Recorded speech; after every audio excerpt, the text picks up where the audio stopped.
Magandang araw po sa inyo, Sir Blair. At pati na rin po sa lahat ng inyong mga subscriber. Nung nakaraang buwan ko lang po na-discovery ang channel nyo. At mula noon po, ay araw-araw na po akong nakikinig sa mga kwento na ibinabahagi nyo. Kaya naman, naisipan ko rin pong ipadala sa inyo ang isang kwento na hanggang sa aking pagtanda ay hindi ko makakalimutan. Ang pangyayaring yun sa buhay ko ang nagturo sa akin na sobra talagang importante na marunong at matalino tayo sa pagpili ng mga taong pagkakatiwalaan natin. At dito ko rin po natutunan kung hanggang saan ang kayang gawin ng isang tunay na kaibigan kapag kayo ay nasa oras ng kagipitan. Itago nyo na lamang po ako sa pangalan na Popoy. At ito ang aking kwento. The Voice Addict.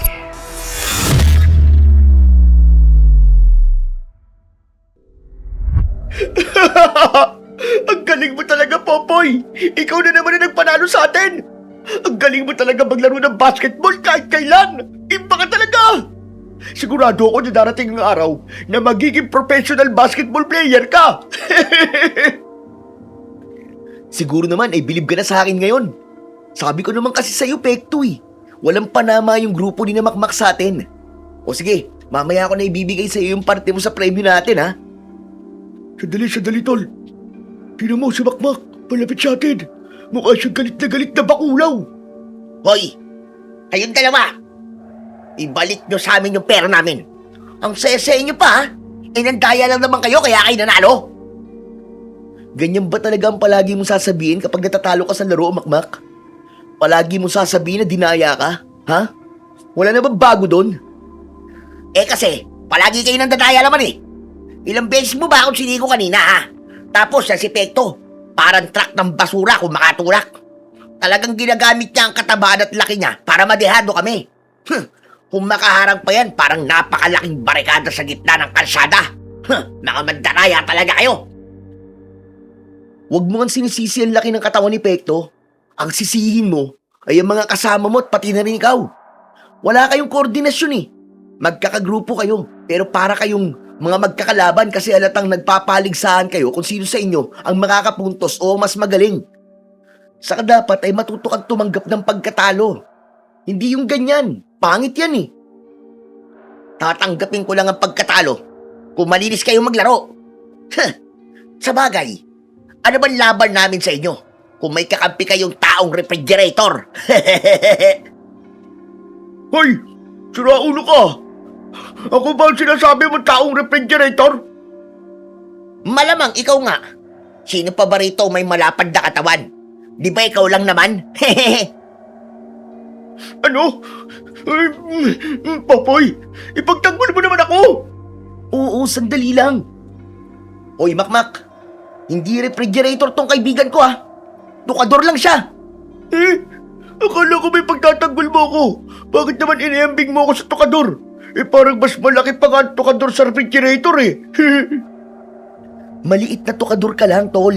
Okay na yun kaysa naman refrigerator. Halatang nililibang nyo lang ako para makalimutan ko yung pandaraya ninyo. Ulitin natin ang laro. Ibalik nyo ang pera. Mag-rematch tayo para malaman natin kung sino ang totoong panalo. Hindi na kailangan ng rematch. Dahil alam namin na malinis kami naglaro. Ang dapat mong gawin ay tanggapin mo ang pagkatalo mo. At tanggapin mo na talagang mas magaling kami kumpara sa inyo. Anong malinis siya maglaro sinasabi mo? Ha? Imahinasyon mo lang yan, Popoy. Kitang-kita kaya ng mga nanood kanina na ang daming beses nyo nandaya. Pambihirang yan. Ginagawa nyo ng kabuhayan tong paglalaro ng basketball, ah. Perang-pera na ba talaga kayo? Kaya kahit pandaraya ay gagawin nyo para lamang manalo at magkapera? Talagang kaya nyong gastusin ang perang nakuha nyo dahil nandaya kayo sa laro? Ang dami mo naman sinasabi, Makmak. Daig mo pa ang babae kung pumutak. Lalaki ka ba talaga? Hoy, hindi ako babae, ah. Bawiin mo yan sinabi mo. Pwes, kung di ka babae, di, binabain na lang. Binabai pala ha? Masasabi mo pa kayang binabai ako kapag tumama tong kamao ko sa nguso mo? Nagulat kaming lahat nang biglang sinuntok ni Makmak sa nguso si Pekto. Pumalahaw ng iyak si Pekto dahil dumugo ang bunganga niya. Siyempre, dahil kaibigan ko si Pekto, ay ipinagtanggol ko siya. Sinuntok ko rin si Makmak sa muka at doon na nagsimula ang rambulan naming dalawa. Pinalibutan kami ng mga tao at binuyupan nila kami ni Makmak na magsuntukan na para bang ang tingin nila sa amin ay mga tandang na manok na naglalaban sa sabungan. Nahinto lang kami ni Makmak nang dumating ang matandang lalaki na si Mang Simon. Kilala siya sa aming lugar bilang mahusay na albularyo at antingero.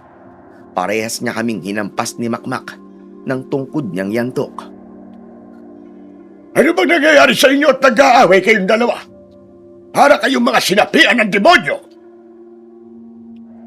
Yan kasing Popoy na yan eh. Mandaraya sa basketball eh. Hindi ako mandaraya. Hindi ka lang marunong tumanggap ng pagkatalo. Gusto niyo bang isumbong ko kayo sa mga magulang ninyo? O kaya tumawag ako ng pulis para ipadampot kayo? Kahit tatawagan mo pa ang presidente ng Pilipinas, wala akong pakialam. Saka huwag kang nakikialam dito matanda ka. Ang tanda-tanda mo na pero pakialamero ka pa rin. Aba, napakapasmado naman pala ng bunganga mo, Makmak. Sa kanlakas ng loob mong makipagsuntukan dyan kay Popoy, mas malaki ang katawan niya kaysa sa'yo.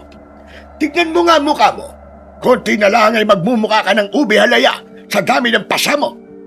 Imbes na tumulong kayo sa mga magulang ninyo, ay nakuha niyo pa talagang magrambulan. Nagagawa niyo pang makipagbasag ulo. Pambihira talaga kayo, mga bata kayo. Ako may magulang pa. Ewan ko na lang dyan kay Popoy. Hoy, masyado ng personal yan sinasabi mo ah. Bakit? Totoo naman, di ba? Di ba wala ka ng magulang? Yung tatay mo kasi sumama sa ibang babae. Tapos yung nanay mo naman, iniwanan ka sa tito mong bakla. Iniwanan ka ng nanay mo kasi hindi ka niya mahal dahil wala kang kwenta. Tumigil na kayo.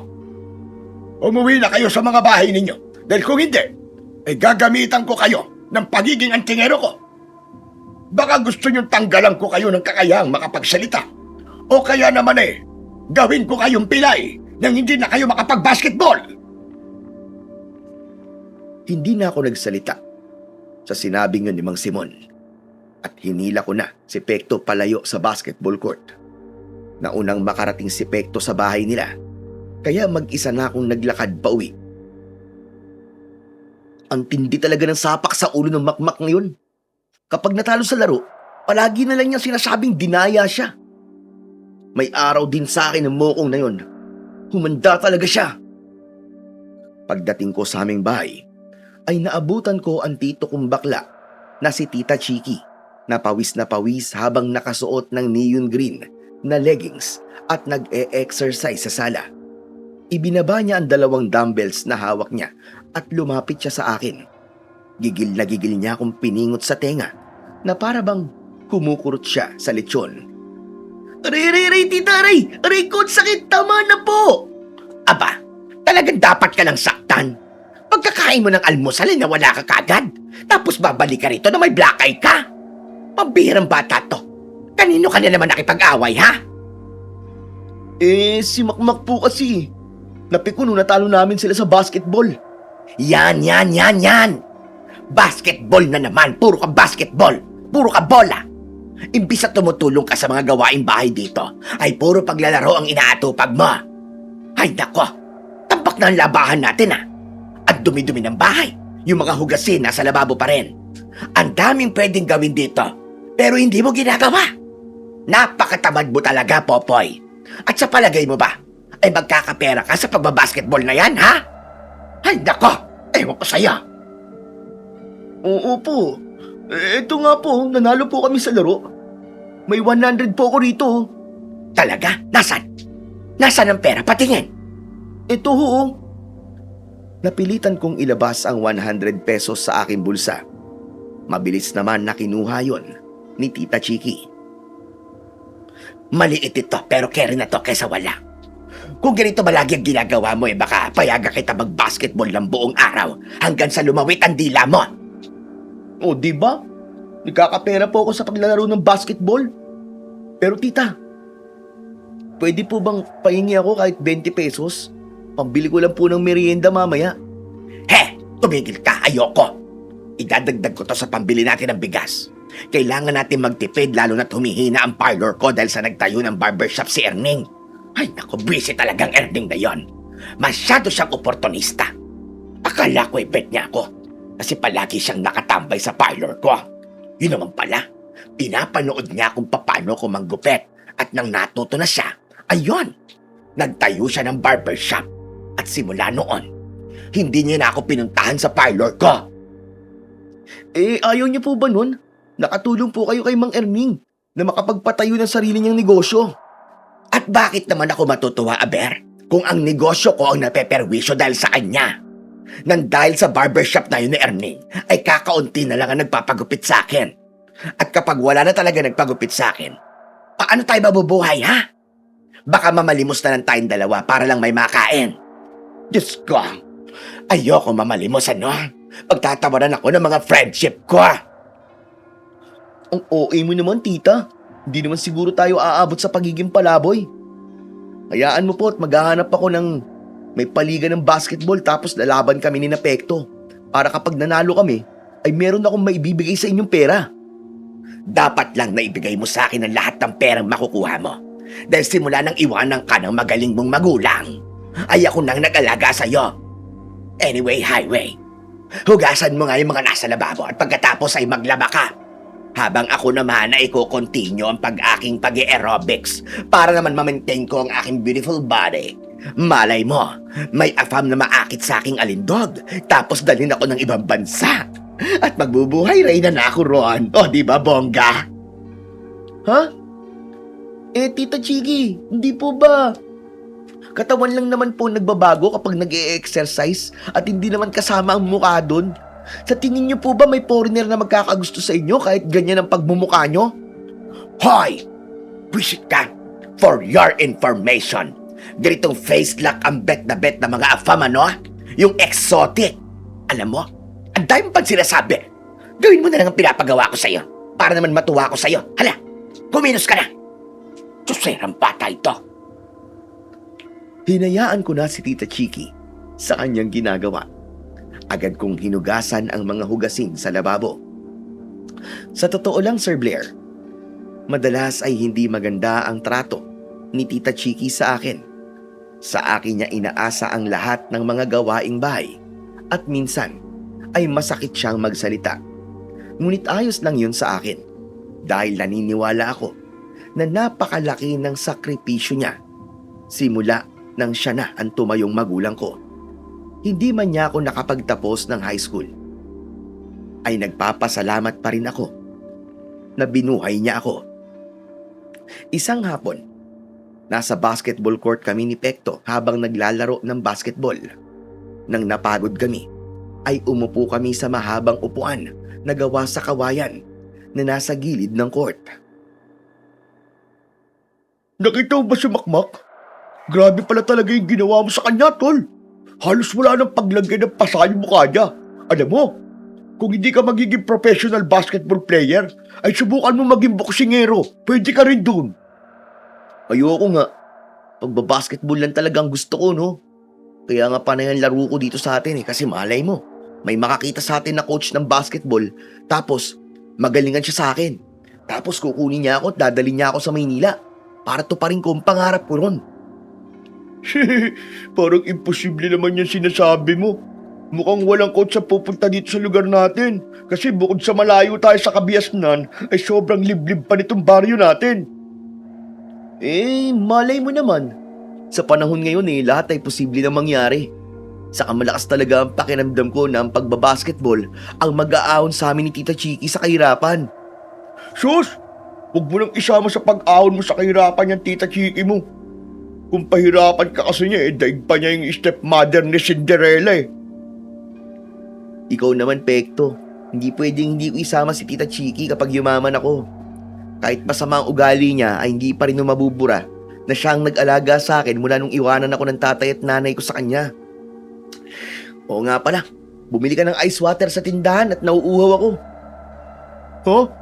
Wala akong pera eh. Malamang ako magbibigay sa'yo ng pambili kasi ako nagpapabili, ikaw talaga oh. Ha? Ganun ba? O sige, ako nang bibili at nauuhaw na din ako eh. Hati na lang tayo sa isa at mahina naman akong uminom ng tubig eh. Pagbigay ko ng barya kay Pekto, ay umalis na siya para bumili ng tubig. Habang hinihintay ko siya, ay napatingin ako sa lalaking nakatayo sa kabilang bahagi ng daan. Hindi ko siya kilala dahil noon ko lang siya nakita. Alam ko na kanina pa siya nakatayo roon dahil nakita ko na siya habang naglalaro kami ng basketball ni Pekto. Makalipas ang ilang sandali, ay bumalik na si Pekto dala ang isang ice water na nakalagay sa plastic na ginagamit sa paggawa ng yelo. Tol, ito na ice water oh. Nauna na akong uminom kasi uhaw na talaga ako eh. Pero nagtira ako para sa'yo. Salamat ha. Talaga nagtira ka pa. Sana inubos mo na lahat. Tignan mo nga kung gaano kaunti itong tinira mo sa akin. Hindi na ito aabot sa lalamunan ko eh. Uhaw nga kasi ako eh. Saka okay na yan kaysa naman sa wala. Dapat pala dalawa na ang pinabili ko sa'yo para tig-isa tayo eh. O di ba? Ikaw rin na may kasalanan kasi hindi dalawa ang pinabili mo. Mali-mali ka kasi. May pasabi-sabi ka pa kanina na mahina kang uminom ng tubig. Pero kahit pala sa tubig ay ang siba mo. Pero Pekto, maiba ako. Huwag mong titignan muna ha. Ayun, yung lalaki na nakapula na nakatayo sa tabi ng puno ng mangga. Tignan mo, pero huwag ka magpapalatang tinitignan mo siya ha. Huh? Sinong lalaki? Yung ba? Ayun oh. Anak ka talaga ng tinapa, talagang tinuro mo pa. Di ba sabi ko sa'yo huwag ka magpapalata? Ang tigas ng ulo mo. Sorry. Masyado ko nadala ng emosyon ko eh. Pero sino ba yung lalaking yun? Kilala mo ba siya? Hindi ko siya kilala. Pero kanina pa siya nakatayo doon. Saka parang sa atin siya nakatingin eh. Naku, hindi kaya sindikato yan, tol? Paano sindikato? Yung sindikato ba na nangingidnap tapos isasakay tayo sa puting van? Tapos kukunin ng mga lamang loob natin at ibibenta nila. Narinig ko sa balita yun, tol eh. Naku, delikado tayo, tol. Ang mabuti pa, Paul. Tara na, tol. Umuwi na tayo, baka kidnapin pa tayo niyan. Huy, hindi ka talaga nag-iisip ano? Paano naman tayo makikidnap niyan? Mag-isa lang naman siya. Saka wala akong nakikitang puting van dito kahit na anong sasakyan sa paligid. At isa pa, kung kidnapper ang lalaking yun, wala kang dapat na ipag-alala. Bakit naman? Kasi nga mahihirapan siyang buhatin ka. Hindi ka niya kayang buhatin kasi nga sobrang laki mo. Baka nga kahit 3 o 4 na kidnapper pa susuko sa'yo eh. Makapaglait ka naman sa akin parang ang perfect mo. Alam mo minsan, hindi na ako sigurado kung kaibigan ba talaga kita eh. O siya, tumahimik ka na. Mukhang papunta siya dito sa atin. Huwag ka magpapalata ha. Hindi ko alam kung bakit kinabahan ako nung biglang naglakad ang lalaki palapit sa amin ni Pekto. Matangkad siya, Sir Blair. Matikas ang tindig. Makapal ang bigote at balbas niya. At sa unang tingin, ay mukhang hindi siya gagawa ng maganda. Agad na umakto si Pekto na para bang makikipagsuntukan siya. Sumuntok-suntok pa siya sa hangin para ipakita sa lalaki na kaya niyang lumaban ng rambulan. Hep! Huwag ka lalapit!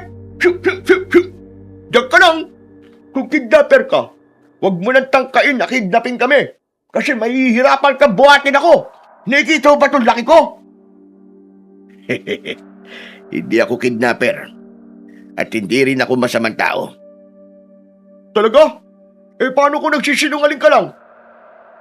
Sindikato ka ba? Ano kailangan mo sa amin? Hindi nga ako sindikato. Ako si Guido.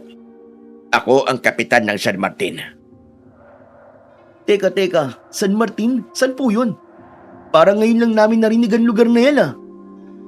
Malayo ang San Martin dito sa lugar nyo. Hindi na ako magpapaligoy-ligoy pa.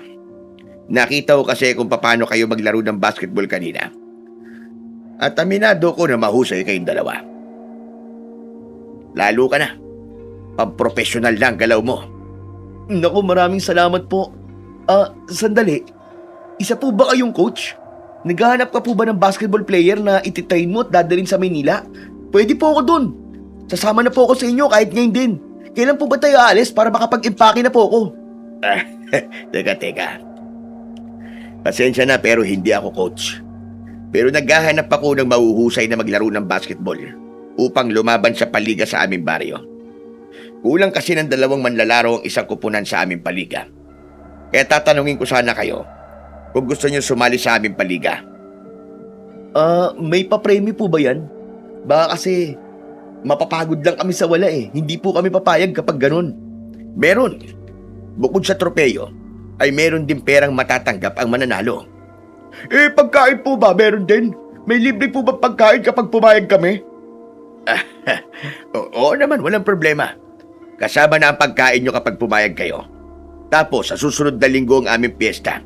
At doon din gaganapin ang huling laban kung saan ang mananalong kupunan ay makatatanggap ng mas malaking premyo. Aba, mukhang maganda nga yan ah. Ano Pekto, payag ka ba? May perang mapapanalunan, kaya mukhang okay to. Doon pa nga lang sa libreng pagkain, papayag na ako eh. Ano pa kaya kung may kasama ng pera? Siyempre, payag na payag ako doon. Ayos. Sige po, Kapitan Guido. Payag po kami ng kaibigan ko na maglaro sa paligan nyo ng basketball. Ako nga po pala si Popoy. At ito naman po ang kaibigan kong si Pekto. Masaya akong makilala kayo dalawa. Siguro nga itinadhanang mapadaan ako dito sa inyong lugar para makita ko kayong dalawa. Nung nakita ko kasi kayong naglalaro ng basketball kanina, ay humanga ako sa kung paano kayo gumalaw. Sigurado ko na malaki ang maitutulong nyo sa kupunan na sasalihan ninyo. Hindi po kami mangangako na may papanalo po namin ng laro. Pero gagawin po namin ni Pekto ang lahat para manalo. Ikaw talaga tol, masyado kang humble. Kapitan, hindi ka magsisisi na si Popoy ang napili mo. Kasi siya po ang pinakamagaling na maglaro ng basketball dito sa lugar namin. Huy, huwag ka naman magsalita ng ganyan. Baka umasa masyado si Kapitan Guido at kapag natalo tayo, isipin niyang sinungaling ka. Alam ko na magaling kayo lalo ka na, Popoy. Pero huwag kayo mag-alala. Dahil manalo o matalo man, ay walang problema yun sa akin. Nako, mas okay po kung ganyan para hindi po kami masyado ma-pressure. Pero syempre, kagaya nga po ng sinabi ko, ay gagawin po namin ang lahat para manalo. Kapitan, kailan po pala kami pupunta sa lugar nyo para po sa liga? Bukas ng umaga isusunduin ko kayo rito. Kahit dito na lang tayo magkita-kita bukas ng 10:00. Sobra akong natuwa sa inalok sa amin ni Kapitan Guido. Pakiramdam ko, ayun na ang magiging daan upang makita sa ibang lugar ang husay ko pagdating sa paglalaro ng basketball. Kinabukasan, pagkatapos naming mag-almusal ni Tita Chiki, ay ginawa ko na ang lahat ng dapat kong gawin. Naglinis ako ng bahay, nagwalis sa labas, at hinugasan ko ang mga hugasin sa lababo. Nang bumalik si Tita Chiki mula sa parlor, ay namamangha niyang tinignan ang kabuuan ng bahay. Tita, ano pong ginagawa niyo rito? Sino pong bantay sa parlor niyo? Isinarado ko na muna dahil wala pa nagpapagupit. Saka may nakalimutan ako kaya bumalik ako. Wait a minute. Ang linis yata ng bahay natin ngayon na. Wala akong nakikitang alikabok at pati sa labas ay wala akong nakitang kahit isang tuyong dahon sa lupa. Malinis ang buong paligid. Pagkaalis niyo po kasi kanina naglinis na kagad ako dito sa loob at sa labas ng bahay natin. Sandali nga. Umamin ka nga, Popoy. Anong meron? May bisita ka ba darating? Huwag mong sabihin na may ipapakilala kang babae sa akin at papakasalan mo. Magpapakasal ka na ba? Diyos ko, wala ka man lang konsiderasyon sa akin. Hindi ka pa nga nakakabawi sa mga hirap at sakripisyo. Ay mag-aasawa ka na kagad. Diyos ko, hindi ako makahinga. Hindi ako makahinga. Ang sikip ng dibdib ko. Huwag mong gawin sa akin to, Popoy. Huwag! Tita Chiki naman, paano di kayo makakahinga? And sikip-sikip po ng bra nyo, tignan nyo nga. Bakit po kasi nagsusuot pa kayo ng bra? Wala naman po kayong malaking dibdib. Saka, kung magsusuot man kayo ng ganyan, huwag yung ganyang sobrang liit. Pambihira naman kayo, di talaga kayo makakahinga. Ano bang pakialam mo? Tusera ka. Ganitong size ng bra gusto ko suotin, kaya manahimik ka. Pero Popoy, umamin ka. Bakit ka ba naglinis ng bahay? Dadalin mo ba rito mapapangasawa mo? Hoy, magsalita ka. Ang okay mo naman talaga, tita. Hindi pa po ako mag-aasawa. Wala pa nga po akong jowa eh. Naglinis po ako kasi paalis po ako ngayon. Kumbaga, ginawa ko po to para payagan nyo ko. Ano? Aalis ka na? Iiwanan mo na ako. Wala kang utang na loob. Sige. Kung gusto mo nang iwanan ako, at kaya mo na ang sarili mo, edi umalis ka. Umalis ka! Tita Chiki, pwede ba patapusin mo muna ako magsalita? Pupunta po kami ngayon ni Pekto sa San Martin. Meron po kasing nag-aya sa amin na maglaro doon ng basketball. Naglinis po ako para payagan niyo po akong umalis. Yun lang po yun. Ay, Diyos ko! Basketball na naman! At talagang dadayo ka pa, ha? Hindi! Dito ka lang. Maghanap ka ng pwede yung paggawin. Kung wala ka nang makitang gagawin, ay palitan mo yung bubong natin o kaya dalin mo sa second floor ng bahay yung ibang gamit dito sa baba. Ha? Tita, hindi po ako karpintero para magpalit ng bubong. Saka ano pong second floor na sinasabi nyo? Baba lang naman tong bahay natin. Wala tayong taas. Wala ba? O basta hindi ka aalis ngayon. Ayoko. Period. May premyo pong pera dun kapag nanalo kami. Bakit ngayon mo lang naman sinabi na may premyo pa lang? O sige. Pinapayagan na kitang umalis. Basta i-make sure mo na mananalo ka at may uuwi mo yung premyong pera. Ito talagang si tita, oo. Kapag pera, ang bilis pumayag. Aba, syempre. Sino man tatanggi sa datong? Basta galingan mo, Popoy, ha? Dapat ay manalo ka at ayokong uuwi kang talunan dito, ha? Gusto mo ba na sumama ako sa inyo para meron kayong muse? Bakit pa po kayo sasama? Para nga meron kayong muse at cheerleader. Kung di mo na itatanong, ay meron akong pom-poms dyan at damit na pan-cheerleader. Baka ma-inspire kayo sa paglalaro, di ba? Baka dahil sa akin, manalo kayo. Tita, hindi na po kailangan. Wala naman sinabi sa amin na kailangan ng cheerleader eh. Yung pagiging muse na lang. Baka kailangan nyo ng muse. Pwede ako doon. Hindi rin naman po namin kailangan ng muse. Teka, malapit na po pala mag-alas 10. Kailangan ko na pong umalis. Ay nako. O sige. Basta galingan mo, ha. Good luck. At kapag nanalo ka, bahagian mo ko ng premyo mo para may ambag ka naman dito sa bahay natin. Huwag kang mag-alala, tita. Hindi ka mawawalan at hindi ka rin magkakaroon. Sige, tita, magre-ready na ako at kailangan ko na talagang umalis. Nagmadali ako sa paghahanda ng mga dapat kong dalhin. Matapos yon, Sir Blair, ay nagpunta na kagad ako sa basketball court at nakita kong nandun na sina Pekto at Kapitan Guido. Isang honor type jeep ang dalang sasakyan ni Kapitan Guido at yun ang sinakyan namin papuntang San Martin. Habang bumabiyahe, ay maraming sinabi sa amin si Kapitan Guido at isa sa tumatak sa akin ay wala kaming kailangang patunayan at mag-enjoy lang kami ni Pekto. Sobrang layo pala ng San Martin, Sir Blair. Dahil hapon na kami nang makarating doon, bumaba kami sa tapat ng bahay ni Kapitan Guido at napansin ko na lahat ng taong nasa labas ay nakatingin sa amin ni Pekto. Kakaiba ang tingin nila na nagbigay ng kilabot sa akin. Pumasok kami sa bahay ni Kapitan Guido at pinagpahinga niya muna kami. Binigyan niya kami ng tubig at biko dahil nagreklamo na si Pekto na gutom na raw siya.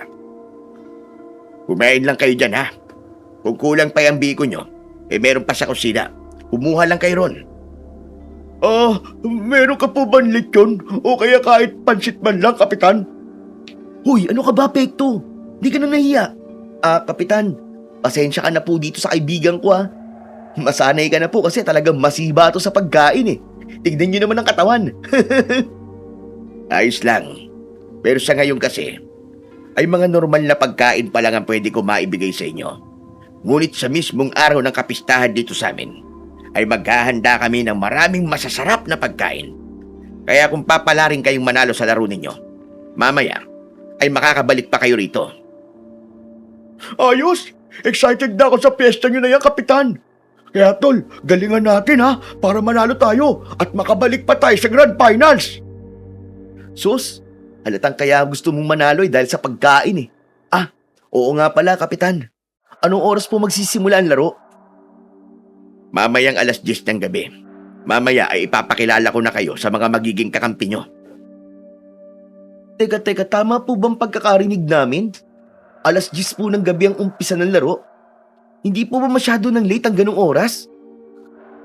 May mga liga na rin po kasi kami nasalihan sa ibang lugar pero kadalasan po, 7:00 ng gabi o kaya sa umaga po nagsisimula ang laro. Yung kasi ang nakasanayan dito sa amin.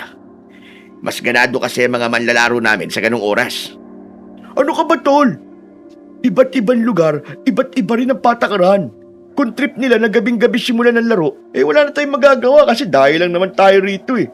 Kahit nga madaling araw nila gusto maglaro ay okay lang eh. Hayaan natin sila sa trip nila.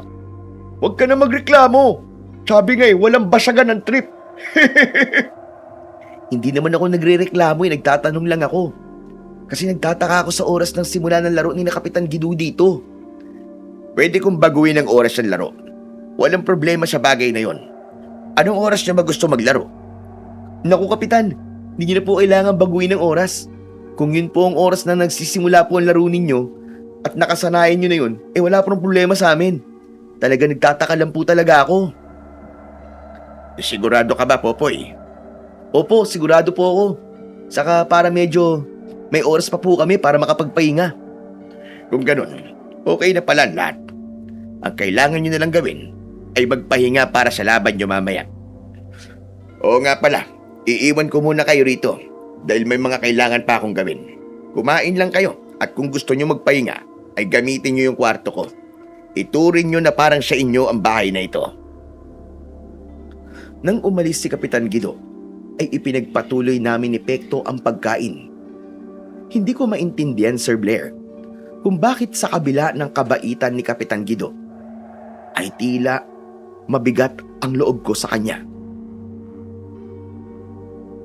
Tol, sana manalo tayo mamaya, no? Sana maiwi natin yung premyo para makabalik tayo para sa Grand Finals. Ano-ano kaya pagkain ang ihahanda ni na Kapitan sa piyesta nila? Sana merong 1 buong lityong baboy o kaya baka. Naku, lalo-lalo na yung baka. Di pa ako nakakatikim nun sa tanang buhay ko. Ikaw talaga, oo, puro pagkain na lang ang laman na nasa isip mo. Kaya hindi mo napansin yung tingin ng mga tao sa atin dito nang dumating tayo dito kanina eh. Huh? Bakit ko naman sila papansinin? Gutom na ako. Bakit ba, Popoy? Ano ba napansin mo sa tingin ng mga tao nung dumating tayo? Ha? Ewan ko, Pekto. Pero parang ang sama ng tingin nila sa atin. Parang para bang hindi tayo welcome dito sa lugar nila? Iba yung tingin nila eh. Para bang galit sila? Oo, tama ka. Para nga silang galit sa atin.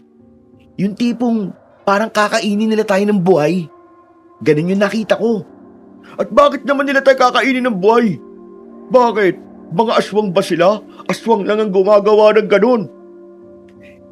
Hindi ko sinasabing mga aswang sila. Di ba sabi ko nga, yun lang naman ang pakiramdam ko. Pakiramdam lang yun. Ang daming pa kasing napapansin, tol eh. Hindi ba sabi ni Kapitan Guido ay mag-enjoy lang daw tayo dito? Kaya alisin mo na yung mga ganyang-ganyang bagay dyan sa utak mo. Ginugulo ka lang yan eh. Mas maganda kung kumain na lang tayo at magpahinga para may energy tayo mamaya sa laban. Kailangan natin manalo kasi hindi pwedeng masayang ang punta natin dito eh. Napakalayo pa naman ito sa San Martin, pambirang yan.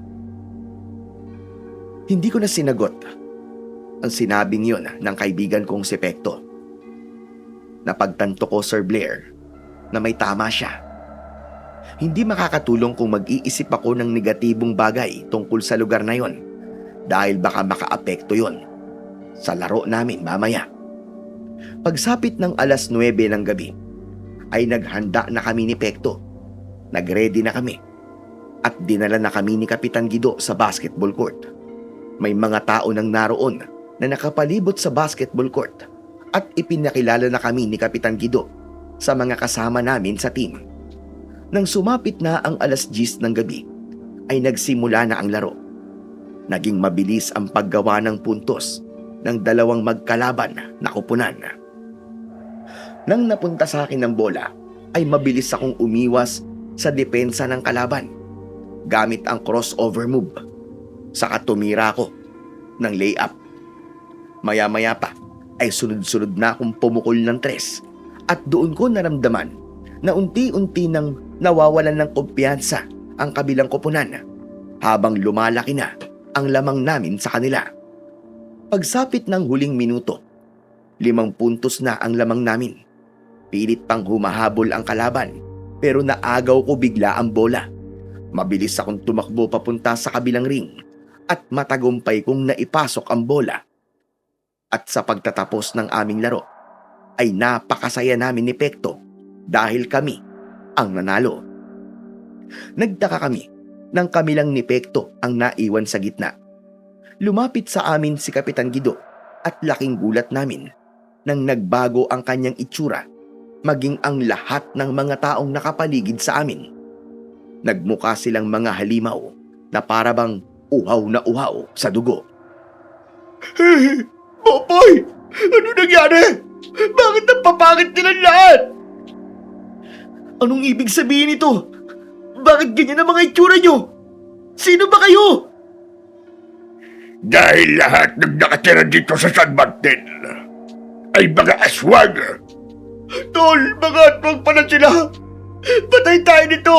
Katapusan na natin. Hindi pala tayo kakain. Tayo pala kakainin.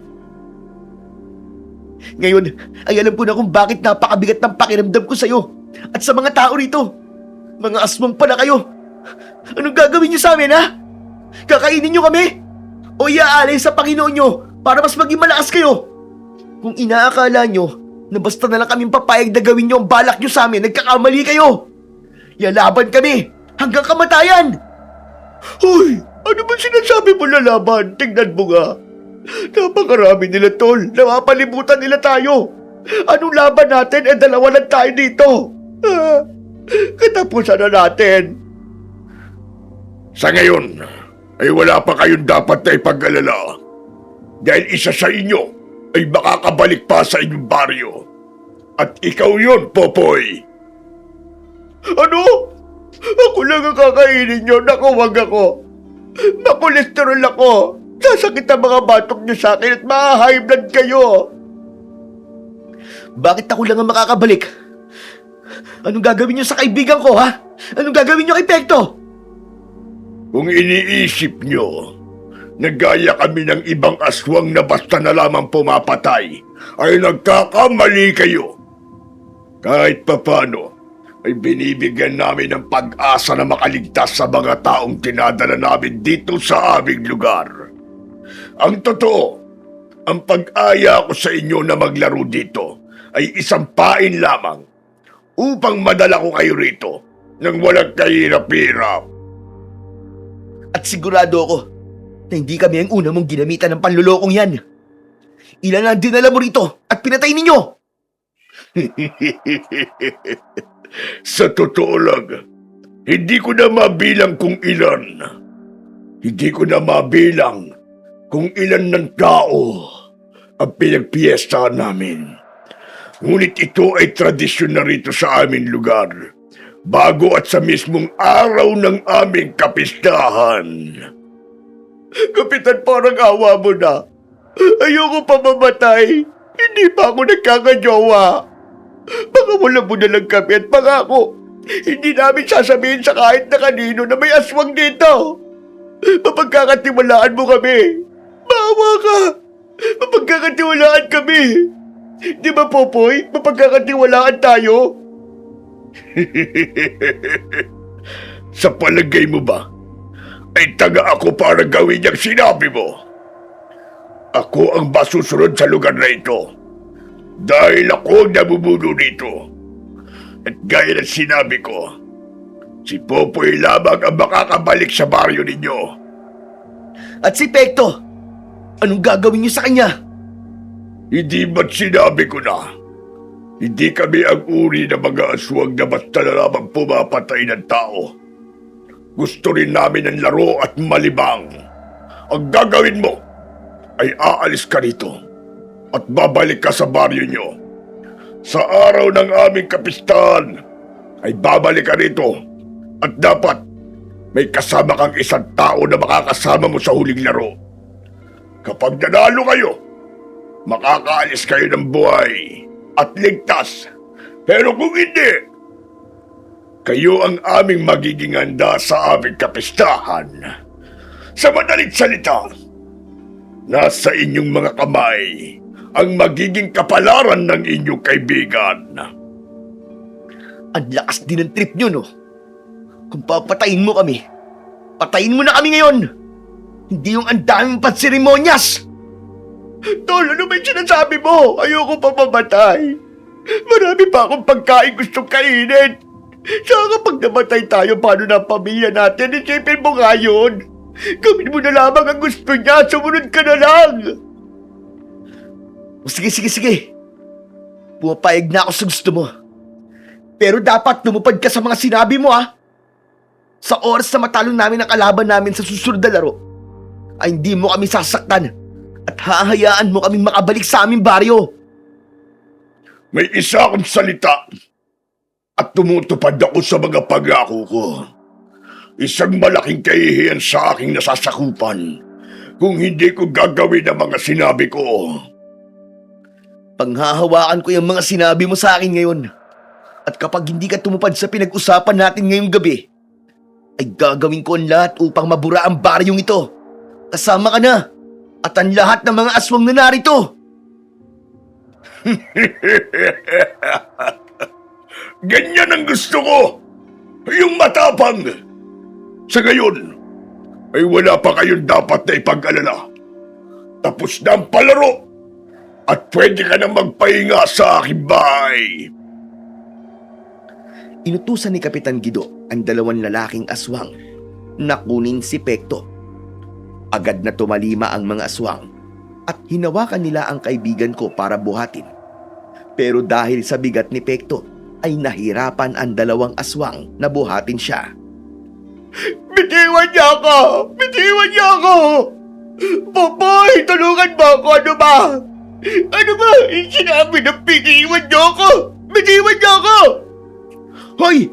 Saan niyo dadalhin si Pekto? Huwag kang mag-alala. Dahil ikukulong namin siya upang masiguro namin na babalik ka rito. Hoy! Tulungan niyo ang dalawang yon sa pagbubuhat ng ating biyag. Hindi yan kayang buhatin ng dalawa lang! Mga gunggang! Tol, tulungan mo ako!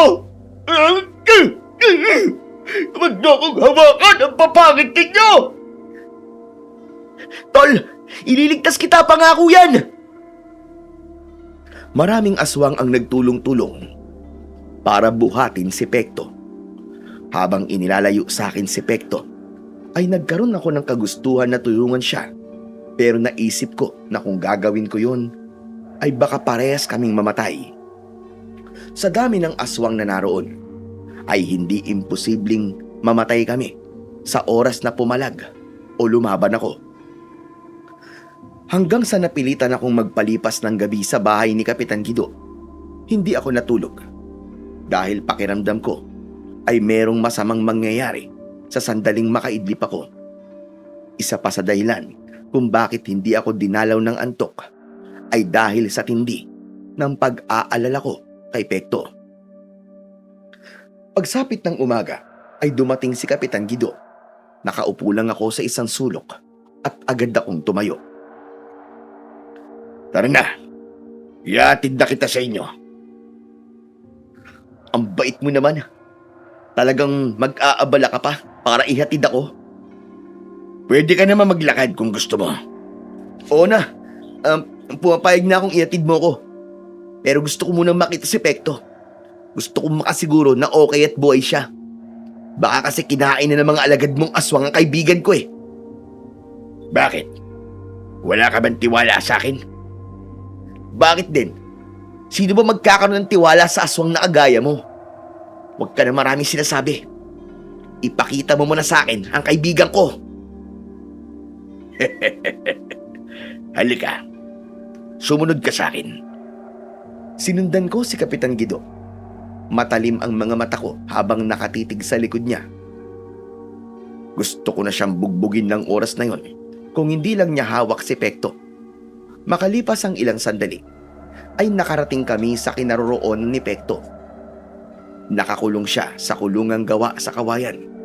Abala si Pekto sa pagkain ng iba't ibang klase ng prutas. Uy, tol! Nandito ka na pala! Akala ko nakaalis ka na eh. Tignan mo, tol, oh! Ang dami kong pagkain!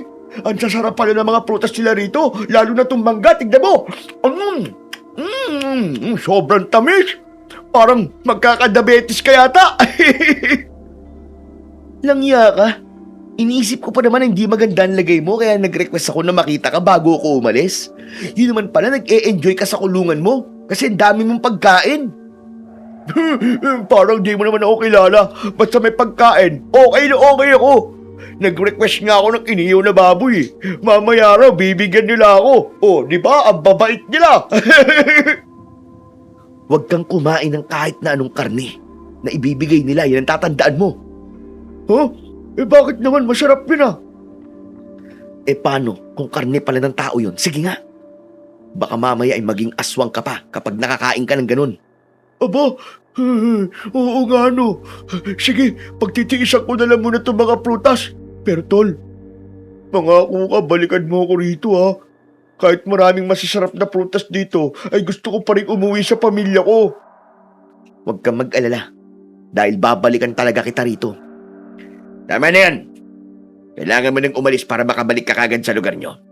Magpasalamat ka dahil mahaba-haba pa ang araw mo para makahanap ng isang isasama mo rito sa pagbabalik mo rito. Sa huling pagkakataon ay nagpaalam na ako kay Pekto.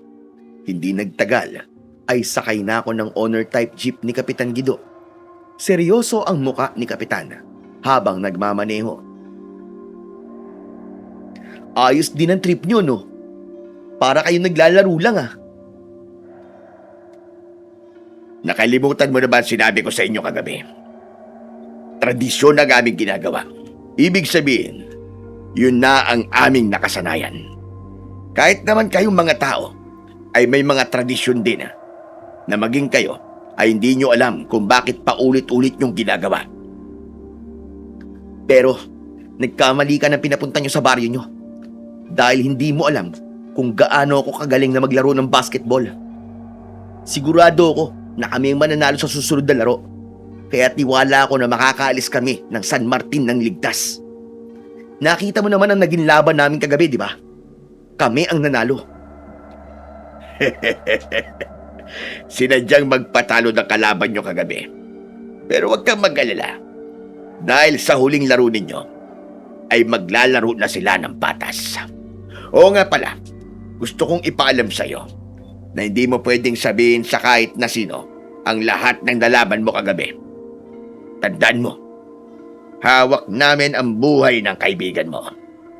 Napakadali lang para sa akin na mag-utos sa mga alagad ko na patayin siya kapag may ginawa kang hindi ko magugustuhan.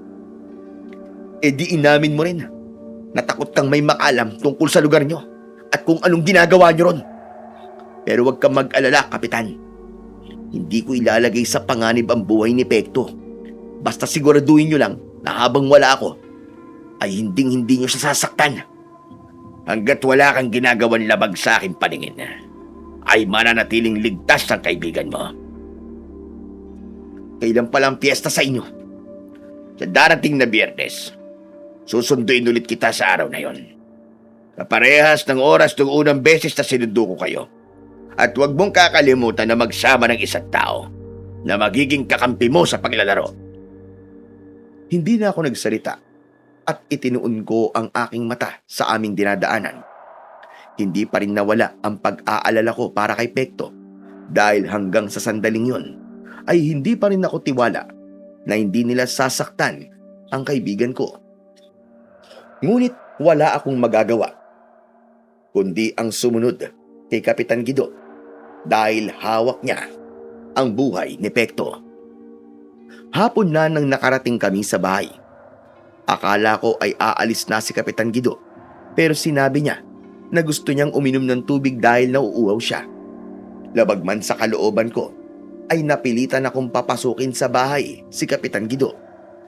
Habang umiinom ng tubig si Kapitan Guido, ay lumabas si Tita Chiki sa kwarto. Magagalit sana siya, pero agad siyang bumalik sa kwarto nang nakita niya si Kapitan Guido.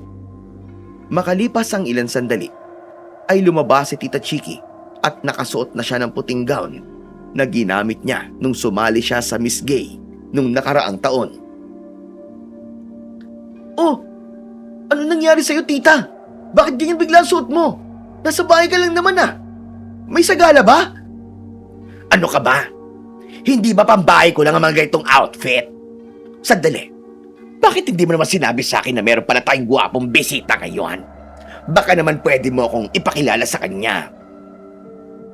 Hindi mo na siya kailangan makilala, tita, kasi aalis na rin siya. Ako si Guido. Ikaw, anong pangalan mo? My name is Chiki Sandoval. Pero pwede mo akong tawagin babe kung gusto mo. O kaya honey. Pwede ring sweetheart. Kung yun ang trip mo.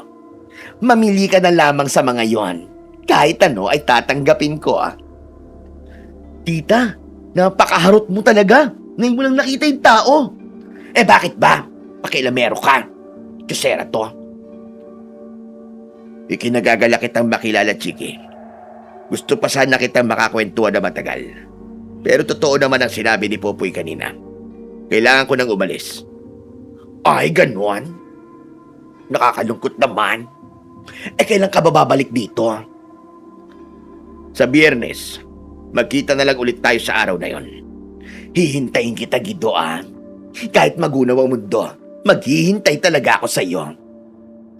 Kulang na lang ay mangisay sa sobrang kilig si Tita Chiki nang kunin at halikan ni Kapitan Guido ang kamay niya. Nakahinga na ako ng maluwag nang umalis na si Kapitan Guido sakay ng kanyang owner type jeep. Yak, nakakadiri ka, tita. Ang landi-landi mo. Hinalikan lang yung kamay mo, para ka ng bulating binudburan ng asin?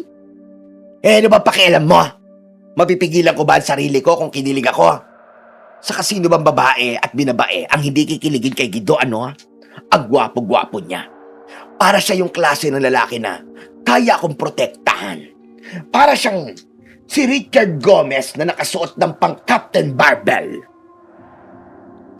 Kinikilig ka talaga sa taong ganun? Oo naman. Ganun kasi mga tipo kong lalaki. Yung brusko pero mabait. Yun yung sinasabi nila sa kanta na maginoo pero medyo bastos. Sa kanlaki-laki ng mga muscles niya sa braso na para bang kaya niya akong buhatin at dalhin sa kama at ipagwagwagan ng sobra. Tama na, tita. Ayoko na marinig ang mga susunod mong sasabihin. Wait nga lang. Bakit ba ganyan ang mga sinasabi mo? Bakit parang ayaw mo na kinikilig ako sa lalaki? Hoy, Popoy, ha? Kahit bakla ako, may karapatan pa rin ako magkagusto at magmahal, ano? Tao pa rin ako. Nakaka-hurt ka ng feelings. Tita, hindi po kita pinagbabawalan na magkagusto at kiligin sa mga lalaki. Kahit nga 10-20 lalaki pa magustuhan mo, wala akong pakialam eh. Pero wag lang po sa Guido na yun. At bakit naman? Ano bang problema mo kay Guido? Basta tita, hindi ko pa po pwedeng sabihin sa inyo sa ngayon eh. Ang pwede ko lang sabihin ay hindi siya mapagkakatiwalaan. At bakit hindi mo pwedeng sabihin sa akin, Aber? Sa kasino ba si Guido? Kung hindi pala siya mapagkakatiwalaan, bakit pinapasok mo siya rito sa house natin? Malalaman niyo rin po sa takdang panahon. Pero sa ngayon, huwag po kayo magtitiwala sa kanya, sinasabi ko po sa inyo. Ay nako, ewan ko sa'yo. Hindi ko maintindihan ang mga sinasabi mo. Anyway, highway, maiba ako. Hindi ba galing ka sa paligid doon sa San Martin? O ano, nanalo ba kayo ni Pekto? Nasaan na ang premyong nakuha nyo? Give it to me right now! Nanalo po kami. Pero hindi binigay sa amin yung premyo. Ano ka mo? At bakit hindi binigay sa inyo? Don't tell me na scam kayo. Hindi po. Dahil nanalo po kami, ay pasok na po kami sa Grand Finals. Kapag nanalo po kami ron, ay saka sa amin ibibigay yung premyo sa una namin panalo at saka sa finals. Ah, ganun ba? Parang iniipon. Sa bagay, mas okay yon para mas malaki ang makukuha nyo. At malaki rin ang ibibigay mo sa akin, di ba? Wala pong problema kahit ibigay ko po sa inyo lahat ng premyo makukuha ko. Sige tita, magpapahinga lang po muna ako. Pagod na pagod po kasi ako eh.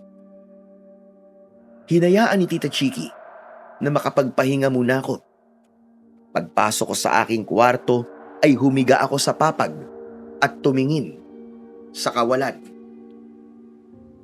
Para sa akin, Sir Blair, ay tama na hindi ko sinabi kay Tita Chiki kung sino o ano talaga si Kapitan Guido.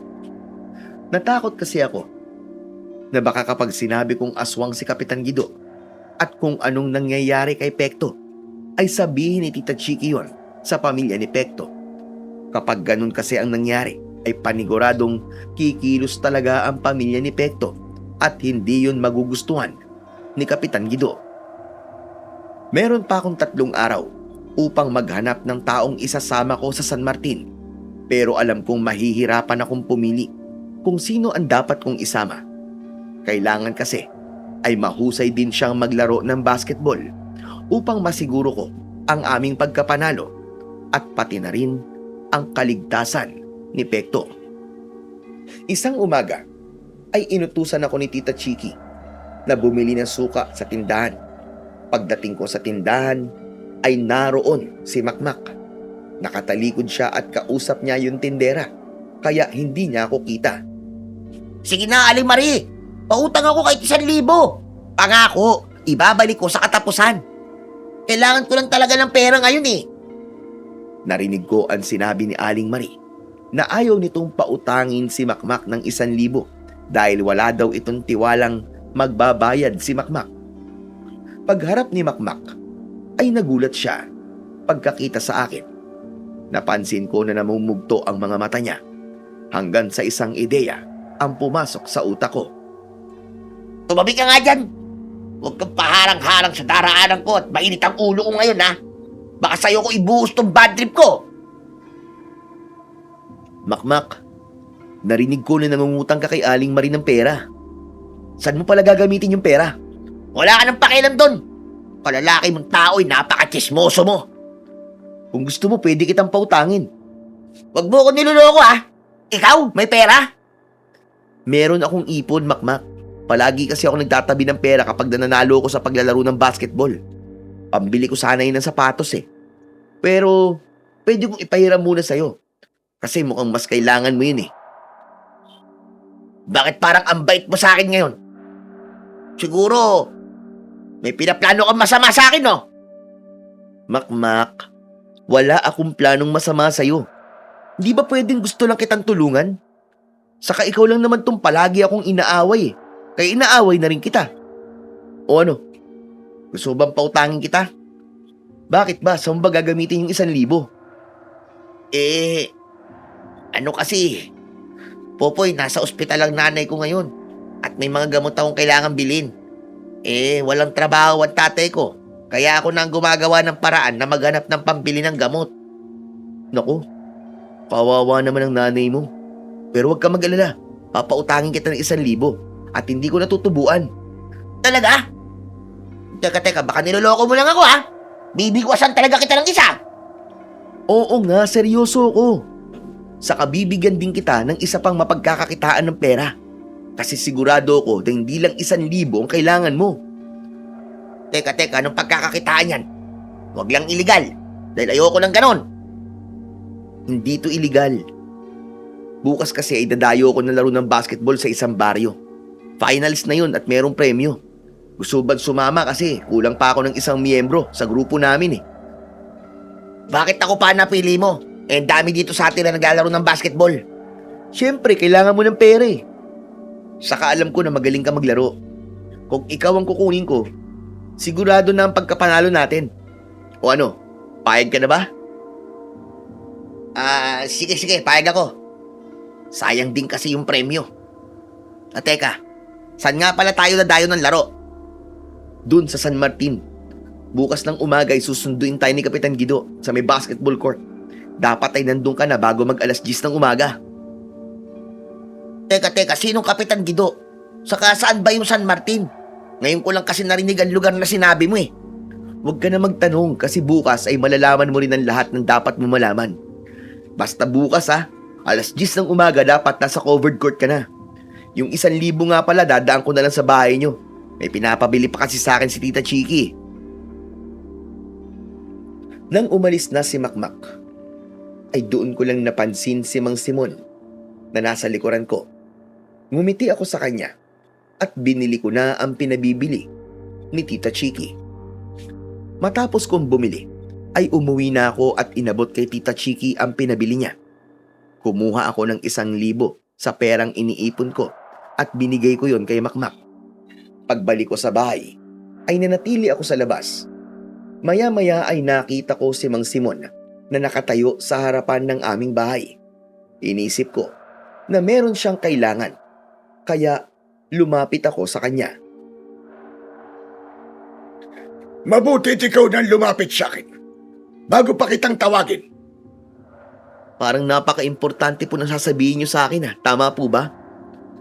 Narinig ko yung pinag-usapan nyo kanina ni Makmak doon sa tindahan. At sabi mo ay dadayo kayo ng laro ng basketball sa San Martin, tama ba? Hindi ko po alam na may pagkachismoso po pala kayo. Huwag mo kong tinatawanan dahil hindi ako nakikipagbiruan sa'yo. Sandali lang ho. Huwag naman po kayo magalit kagad sa akin. Opo, Mang Simon. Tama po ang pagkakarinig nyo. Dadayo nga po kami ni Makmak ng laro dun po sa San Martin. At ang nag-aya sa inyo sa lugar na yon ay nagngangalang Kapitan Guido, tama ba? Opo, Mang Simon. Si Kapitan Guido nga po. Grabe po pala kayo, no? Kasi kahit matanda na po kayo, talas pa rin po ng pandinig nyo. Pero ano po bang meron at tinatanong nyo ako ng ganyan? Bakit, Mang Simon? Kilala niyo po ba si Kapitan Guido? Kilalang kilala ko ang hayop na aswang na yun. At hindi ko siya makakalimutan kahit nasa kabilang buhay na ako. Ho? Alam niyo pong aswang si Kapitan Guido? Paano niyo pong nalaman yun? Wala po akong natatandaang may sinabi o kay Makmak kanina na aswang si Kapitan Guido Manghuhula po ba kayo? Kasasabi ko lang, nakilalang kilala ko siya, di ba? Kung hindi mo na itatanong, nung malakas pa ako, ay ginagamit ko rin sa pakikipaglaban sa mga aswang ang aking pagiging antingero. At isa si Guido sa mga aswang na nakaharap ko noon. Pero nabigo akong paslangin siya. Ano ho? Talaga pong nakikipaglaban kayo sa mga aswang? Diyos ko, Mang Simon, parang awa niyo na po. Tulungan niyo po ako. Hawak po ni na Kapitan Guido ngayon si Pekto at kailangan kong bumalik tung bukas para iligtas siya. Ang sabi po ni Kapitan Guido ay kailangan ko magsama ng isang magiging kakampi ko at si Makmak po ang isinama ko. Nakokonsensya nga po ako kasi hindi alam ni Makmak ang panganib na haharapin namin dun sa San Martin Pero wala po ako magagawa kundi sundin ang gusto ni Kapitan Guido. Walang hiya talaga ang aswang na yun. Hanggang ngayon, ay ginagawa pa rin pala niya ang tradisyon nila ng mga alagad niya. May kakilala ako na nabiktima rin ni Guido at sa kasamaang palad ay hindi siya nakaligtas. Nagpapalipat-lipat sila ng lugar upang hindi sila mahuli ng mga manunugis na gusto silang ubusin. At bawat lugar na nililipatan nila ay tinatawag nila na San Martin. Mabuti na lang po talaga at narinig niyo ang pinag-usapan namin ni Makmak, Mang Simon. Mang Simon, tutulungan mo po ba akong iligtas po si Pekto? Kung iniisip mo na sasama ako sa inyo sa San Martin para iligtas si Pekto, ay nagkakamali ka. Matanda na ako at wala na akong kakayahan na makipaglaban sa kagaya ni Guido. Pero huwag kang mag-alala dahil meron akong mga bagay na ibibigay sa iyo na makatutulong upang magtagumpay kang iligtas ang kaibigan mo. Halika, sumama ka sa akin sa bahay ko. Naguguluhan man, ay sumama pa rin ako kay Mang Simon. Pagdating dun sa bahay niya, ay isang kahon na gawa sa kahoy ang binuksan niya. Mula roon, ay kinuha niya ang isang medalyon at patalim na ang hawakan at ang mismong talim ay may mga nakaukit na kakaibang simbolo. Ang medalyon at patalim na ito, ang ginamit ko noon sa pakikipaglaban ko sa mga aswang. Kapag isinuot mo ang medalyon, ay magbibigay ito sa iyo ng kakaibang lakas at bilis, habang ang patalim naman ay epektibong sandata na mabilis makapatay sa kahit na anong uri ng aswang. Ang ibig niyo po ba sabihin ibibigay niyo sa akin yung medalyon at patalim para gamitin ko sa pagliligtas kay Popoy? Naku, yoko po. Hindi po kaya makipaglaban sa mga aswang. Wala po akong alam sa ganyang bagay. Ang lakas ng loob mo makipagsuntukan kay Makmak. Pero sa aswang, ay hindi mo kayang lumaban. Syempre ho. Ibang usapan na po kapag aswang ang dapat kong labanan, ano? Ugaling aswang si Makmak, oo. Pero hindi po talaga siya aswang, kaya kaya ko siya. Pero si Kapitan Guido at yung mga nakatira sa San Martin, aba, di ko po sila kaya. Total man Simon, nakikipaglaban po kayo sa mga aswang noon. Kayo na lang po lumaban sa kanila, nakikiusap ako. Gawin nyo na lang po akong sidekick kung gusto nyo, payag ako dun. Hindi ba't sinabi ko na sa'yo na mahina na ako ngayon? Hindi na ako uubra. Hindi ka ba nakakaintindi, Popoy? Isa pa, sa palagay mo ba, ay hahayaan kitang lumaban sa kanila kahit alam kong malaki ang posibilidad na matatalo ka? Kaya nga binibigay ko sa iyo ang medalyon at patalim ko para maging malaki ang pag-asa mong talunin si Guido at mailigtas si Pekto. Popoy iyo, ang kailangan mo ay tiwala sa iyong sarili at tiwala sa mga bagay na ibibigay ko sa iyo. Walang ibang pwedeng gumawa nito, kundi tanging ikaw lang. Hindi muna ako nagsalita. Matapos yung sabihin ni Mang Simon, inisip ko ang maaaring mangyari kapag hindi ko nilakasan ang aking loob. Ano, Popoy? Nakapagdesisyon ka na ba? Kung ayaw mo ay hindi na kita pipilitin, pero sana ay kayanin ng konsensya mo sa oras na patayin ni Guido ang kaibigan mo. Kung ayaw mo talaga ay bahala ka na sa buhay mo. Itatabi ko na ang mga ito at ikaw na ang bahalang mag-isip kung paano mong ililigtas si Pekto. Sandali lang po, Mang Simon. Nakapag-isip-isip na po ako. Oo na, pumapayag na po ako. Akin na po yung medalyon at patalim. Ay naku, papayag ka rin pala. At dahil mo seremonyas. O ito, kunin mo na ang mga to. Salamat po. Sana po makatulong talaga ang mga to sa akin. Yung pagdududa mo magpapatalo sa'yo. Kaya alisin mo yan. Ipapaalala ko rin sa'yo na tuso si Guido. Alam ko ang galawan niya. Alam ko na sinabi niya kapag nanalo kayo sa laro, ay papaalisin niya kayo ng buhay. Pero hindi totoo yun, sinasabi ko sa'yo. Ano man ang maging resulta ng laro ninyo, manalo man kayo o matalo, ay papatayin pa rin kayo ni Guido. Sinadya niya na ikaw, si Pekto at si Makmak ang pinapunta niya sa San Martin dahil 3 tao ang kailangan para sa alay, para mas maging malakas siya. Kung ganun, si Kapitan Guido po ang kailangan kong puntiryahin. Tama po ba? Mabuti naman at ginagamit mo na ang utak mo. Tama yung sinabi mo. Ang pagkamatay ni Guido ay malaking kawalan sa mga alagad niya. Kaya ang dapat na nasa prioridad mo ay ang kamatayan ni Guido.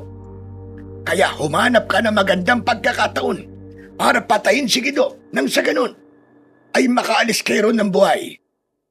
Ipagdadasal ko ang tagumpay mo, Popoy.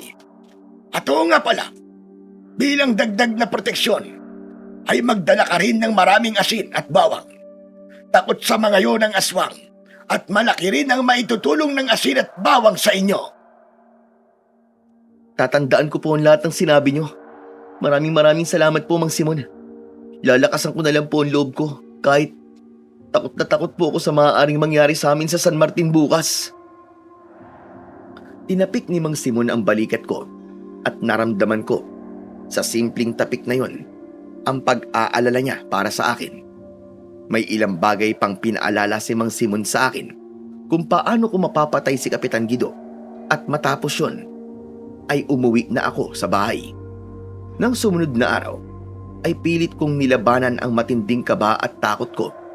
Kinuha ko ang aking lumang bag at inilagay ko roon ang medalyon at patalim na binigay sa akin ni Mang Simon. Bukod doon ay naglagay din ako ng isang plastik ng asin at ilang piraso ng bawang mula sa kusina. Habang naghihintay ako ng oras ng pag-alis ko, ay nagtungo si Tita Chiki sa kusina para magluto. Popoy! Hindi ka naman dito kakain, di ba? Hindi po. Bukas na po ang balik ko dito. Teka, nasaan ang asin at mga bawang dito? Kanina nandito lang ang mga yun, ha? Naku, baka kinuha po ng mga pusa o kaya ng daga. At kailan pa nag-crave sa asin at bawang ang mga pusa at daga? Nako, cancel na nga muna ang adobo ngayon. Magbubukas na lang ako ng dilata mamayang pananghalian. Pinuntahan ko si Tita Chiki sa kusina at nagulat siya nang yumakap ako sa kanya.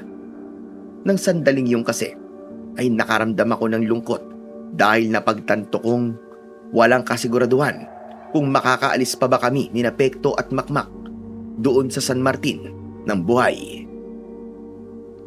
Aba, teka nga, ano bang ginagawa mo, ha? Bakit ka nangyayakap? Tita, kung sakali na mawala na ako, alagaan niyo po palagi ang sarili niyo, ha?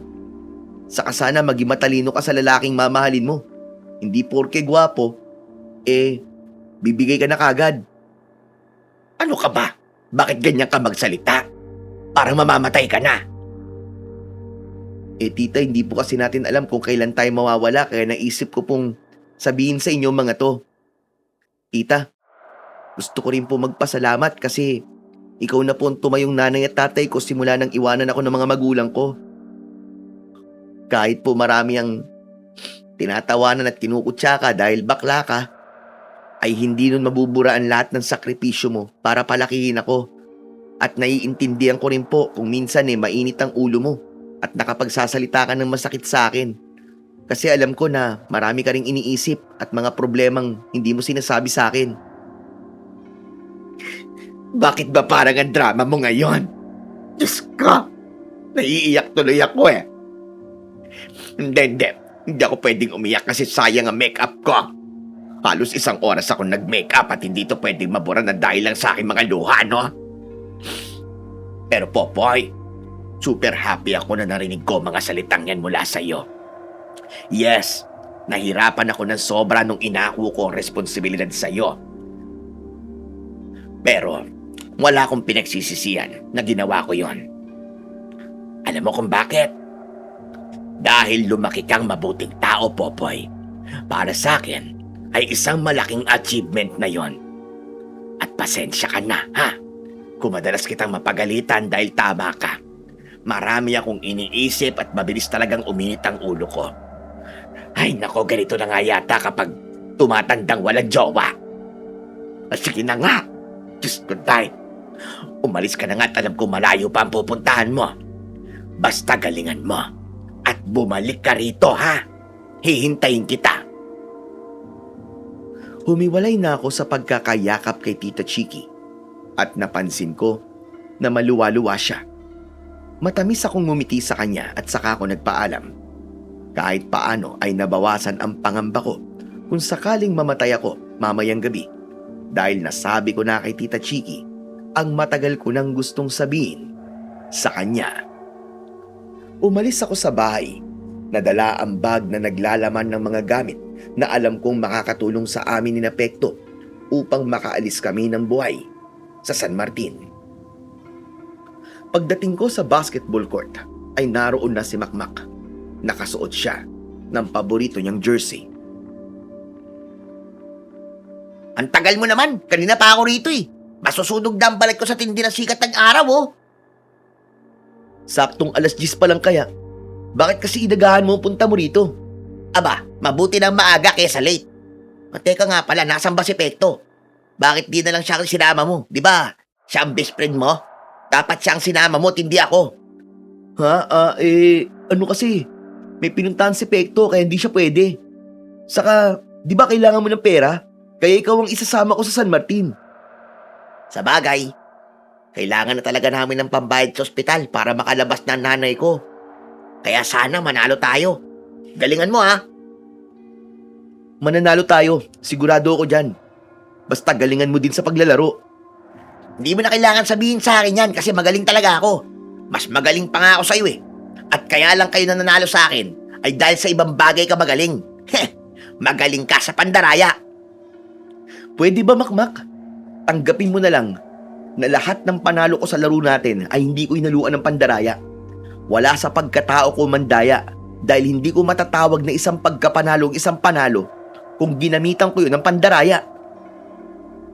Magsasalita pa sana si Makmak nang biglang dumating si Kapitan Guido sakay ng kanyang owner type jeep. Sinabi ko kay Makmak na yun si Kapitan Guido at sumakay na kami sa sasakyan. Magkatabi kami ni Makmak sa likuran ni Kapitan. Hindi nagtagal ay umandar na ang sasakyan at muli akong nakaramdam ng takot at kaba dahil babalik akong muli ng San Martin. Manong, ikaw po ba talaga si Kapitan Guido? Ako nga, bakit? Ako po si Makmak. Ako po ang isasama ni Pipoy.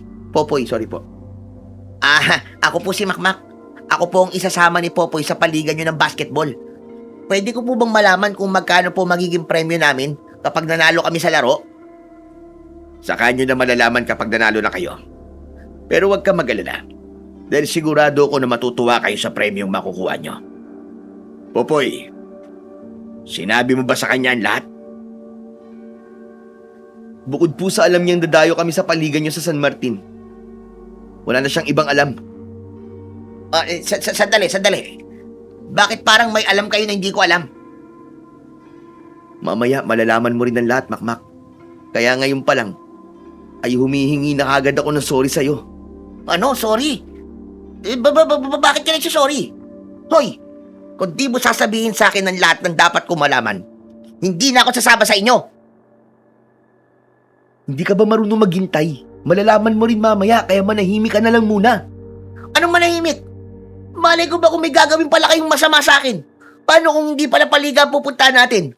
Paano kung kikidnapin niyo ako at ipapatubos niyo ako sa pamilya ko? Naku, sinasabi ko na nga ba eh. Hindi dapat ako nagtitiwala sa pagbumukha mo, Popoy eh. Talaga? Kikidnapin ka namin at ipapatubos sa pamilya mo? Sa tingin mo ba, kung kidnapper kami ay mangingidnap kami ng walang pera? Mag-isip ka nga. Basta, totoong maglalaro tayo ng basketball sa San Martin at kailangan nating manalo. Siguraduhin mo lang na totoo yung mga sinasabi mo. Dahil kung hindi, ay makakatikim ka talaga sa akin ng suntok na hindi mo pa natitikman sa buong buhay mo. Bubusal-sal talaga ang huso mo sa akin, maniwala ka. Hindi na ako nagsalita pa dahil sigurado ko na kung sasagutin ko pa si Makmak ay hindi titigil ang bunganga niya. Itinuon ko ang aking atensyon sa aming dinadaanan hanggang sa tuluyan na kaming nakarating ng San Martin. Iniwanan kami ni Kapitan Guido sa bahay niya dahil aniya ay meron siyang kailangang asikasuhin. Alam mo, ramdam ko na ayaw mo sabihin sa akin ang mga dapat kong malaman kasi kasama natin si Kapitan Guido kanina. Oh, ngayon tayong dalawa na lang nandito. Baka naman pwede mo nang sabihin sa akin ang lahat. Makmak, huwag ka sana mabibigla ah. Pero itong San Martin, lugar to ng mga aswang. Lahat ng nakatira dito, pati si Kapitan Guido ay mga aswang. Ang totoo niyan, si Kapitan Guido ang kanilang pinuno at nandito tayo para iligtas si Pekto. Bakit ka tumatawa? May nakakatuwa ba sa sinabi ko sa'yo? Oo! Lahat ng sinabi mo nakakatawa eh. Umami ka nga sa akin. Palagi ka ba nanonood ng katatakutan? Kaya ang tindi ng imahinasyon mo? Hindi ba gusto mong malaman ng buong katotohanan? Sinasabi ko na sa'yo ang totoo kaya maniwala ka naman. Dinala kami rito ni Kapitan Guido dahil ang sabi niya, lalaban kami sa paligan nila ng basketball. At nang nanalo kami ni Pekto sa laro, ay doon na namin nalaman na mga aswang pala ang lahat ng nakatira dito. Binihag nila si Pekto at pinaalis nila ako upang maghanap ng isa pang tao na isasama ko rito para lumaban din sa basketball mamayang gabi. Ang sabi ni Kapitan Guido, kailangan nating manalo para makaalis tayo rito ng buhay. Pero kapag natalo tayo, papatayin nila tayong tatlo. Ngunit malakas ang kutob ko na manalo man o matalo tayo, balak pa rin nila tayong patayin. Kung ganon, seryoso ka nga sa sinasabi mo? Oo, Makmak, seryoso ako. At hindi ko gagawin biro ang ganitong bagay. O ano, naniniwala ka na ba ngayon? Laking gulat ko nang binigwasan ako ng isang malakas na suntok ni Makmak. Tumama ang kamao niya sa bibig ko. Aray ko! Bakit mo ako sinuntok? Ang sakit mo na! Walang hiya ka talaga! Ako pa talaga ang isinama mo rito imbis na nananahimik ako sa bahay! Kaya nga sorry na kagad, di ba? Wala lang talaga akong makitang pwedeng sumama sa akin kundi ikaw lang. Eh di, sana nung nakaalis na tayo rito, ay di ka na bumalik. Sorry po. Eh di, sana nung nakaalis ka na rito, ay hindi ka na bumalik.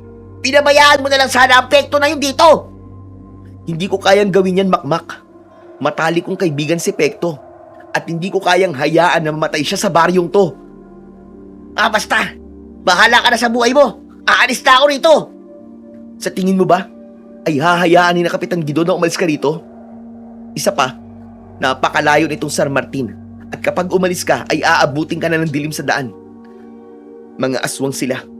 Kaya napakadali para sa kanila ang hanapin ka. At alam mo naman siguro ang mangyayari sa'yo sa sandaling mahanap ka nila, di ba? Anak ka talaga ng toko, Popoy. Nakakainis ka. Pinahamak mo talaga ako. Oo nga, matalik mong kaibigan si Pekto, pero sana inuna mo na lang ang sarili mong kaligtasan. Tatanungin kita, Makmak. Wala ka bang taong pinapahalagaan sa buhay mo? Paano kung ang nanay at tatay mo ang mapunta sa kalagayan ni Pekto ngayon? Hindi mo ba gagawin ang ginagawa ko ngayon? Sa bagay, may punto ka sa sinabi mo. Saka naisip ko rin ang nanay at tatay ni Pekto. Nakakaawa rin ang mga magulang ni Pekto kung iiwanan natin siya dito. Galit pa rin ako sa'yo. Pero sige, hindi na ako tatakas dito. Pero paano tayo makakaalis ng boy dito? Nakausap ko si Mang Simon tungkol sa bagay na to at may mga binigay siya sa akin na mga bagay na pwede kong gamitin para patayin si Kapitan Guido. Kapag namatay kasi si Kapitan Guido, ay baka manghina ang mga aswang dito dahil siya ang kanilang pinuno. Okay, magtitiwala ako sa'yo, Popoy, ha? Pero kapag ako namatay sa lugar na to, kahit parehas na tayong multo, hindi pa rin kita patatahimikin. Itaga mo yan sa bato. Wisit ka! Kahit paano, nagpasalamat ako na pumayag si Makmak sa mga sinabi ko. Ngunit kahit nasa akin ang medalyon at patalim ni Mang Simon, ay hindi ko pa rin kayang maging kampante, lalo na't yun ang unang beses na makikipaglaban ako sa mga kampon ng kadiliman na tulad ng aswang. Kinagabihan, ilang minuto bago sumapit ang 10:00 ng gabi, ay nagpunta na kami ni Makmak sa basketball court. Nakasukbit sa likod ko ang bag na naglalaman ng asin at mga bawang. Nakasabit sa leeg ko ang medalyon habang ang patalim ay nakaipit sa gilid ng aking shorts. Natakot si Makmak at napahawak siya sa braso ko nang makita niyang puro mga aswang ang nakaikot sa basketball court. Nasa gilid din si Pekto at nakakulong pa rin siya sa kulungang gawa sa kawayan. Kahit may takot, ay lumapit pa rin kami kay Kapitan Guido na nasa gitna ng basketball court. Gaya ng mga alagad niya, ay nasa anyong aswang na rin siya. Maligayang pagdating sa gabi ng aming kapistahan. Popoy, totoo nga sinabi mo. Mga aswagan lahat ng nakatira dito. Nasaan ang mga kalaban namin sa laro? Ilabas mo na sila para matapos na to. Iniisip mo pala talaga na makakapaglaro pa kayo ngayong gabi. Gusto bang malaman kung bakit pinauwi pa kita at pinagdala ng isa pang tao rito. Dahil 3 tao ang kailangan mo para ialay sa'yo. Para lumakas ka. Sinabi na sa akin ni Mang Simon ang tungkol sa bagay na yan. Hindi ko akalain. Nakilala mo pala si Simon. Nasaan siya? Nandito ba siya ngayon? Pero wala akong pakialam kahit nandito siya. Dahil kahit nung malakas pa siya, ay hindi niya ako nagawang patayin. Huwag ka mag-alala, wala siya rito ngayon. Siguro nga hindi si Mang Simon ang nakatakdang pumatay sa'yo. Pero alam mo ba, kung sino ang papatay sa'yo? Huwag mo't sabihin na ikaw. Paano mo naman ako papatay na, Ber? Gayong ang alam mo lang ay magpatalbog ng bola. Pero hindi mo alam kung anong kaya kong gawin kapag buhay na ng mga taong mahalaga sa akin ang nasa panganib. Mabilis kong hinugot ang patalim at itinutok ko yon kay Kapitan Guido. Inalabas ko rin ang medalyon na nakatago sa ilalim ng aking damit. Bumakas ang gulat sa muka ni Kapitan Guido nang nakita niya ang patalim at medalyon. Marahil ay hindi siya makapaniwala na ipinagkatiwala ni Mang Simon ang mga yon sa akin.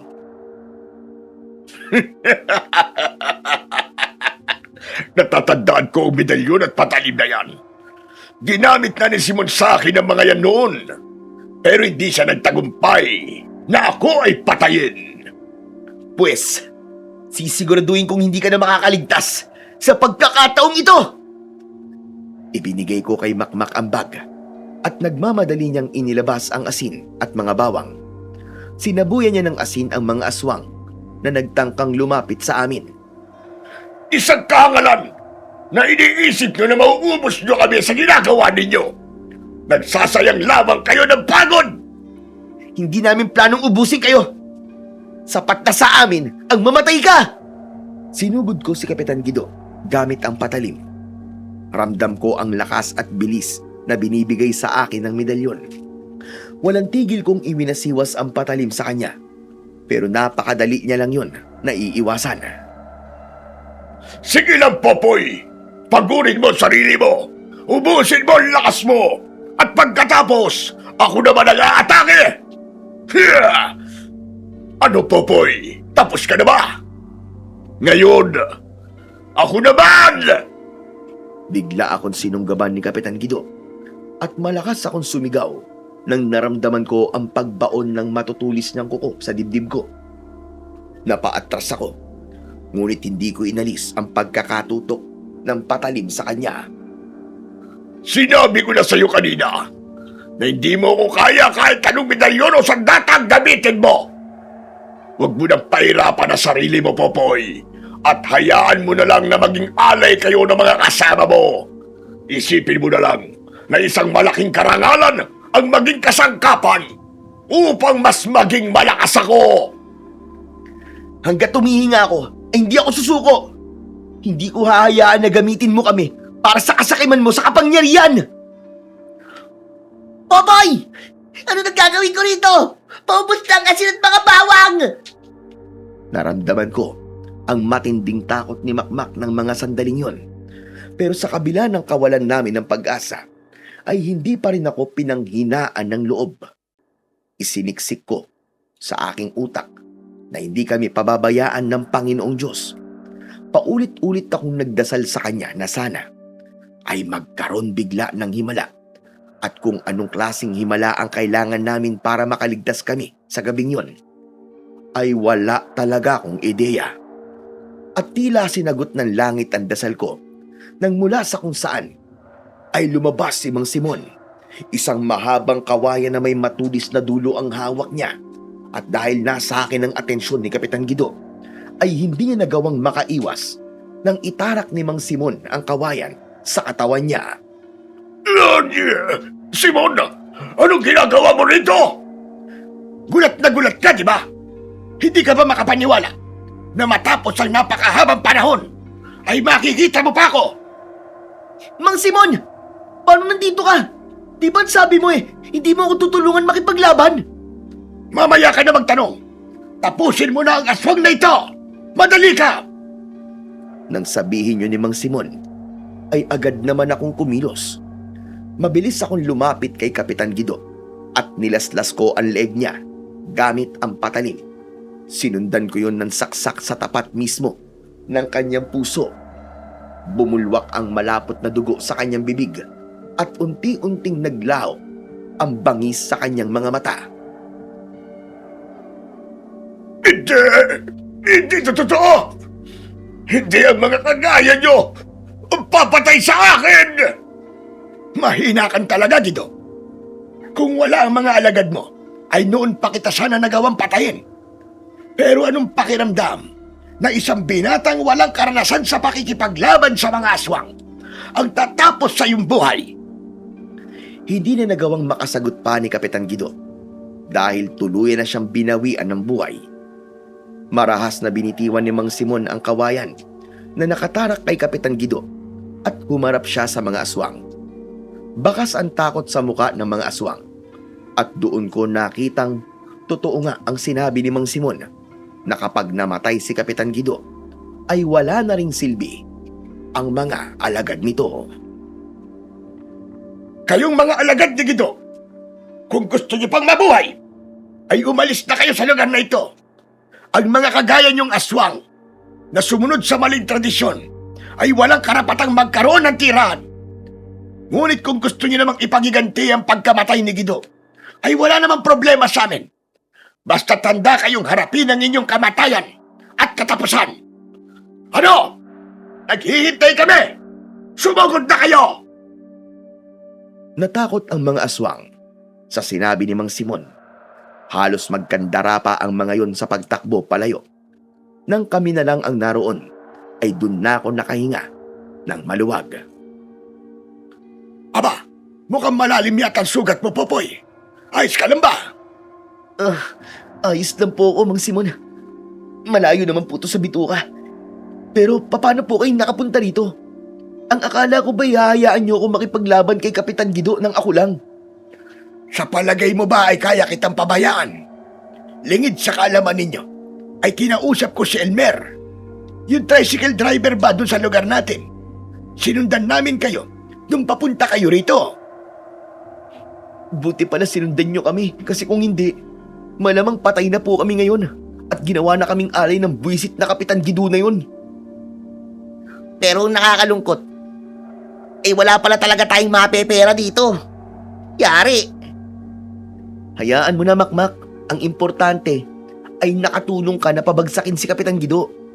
Sigurado ako na mula sa gabing to ay wala na siyang magiging biktima kasi sinunog na sa impyerno ang kaluluwa niya.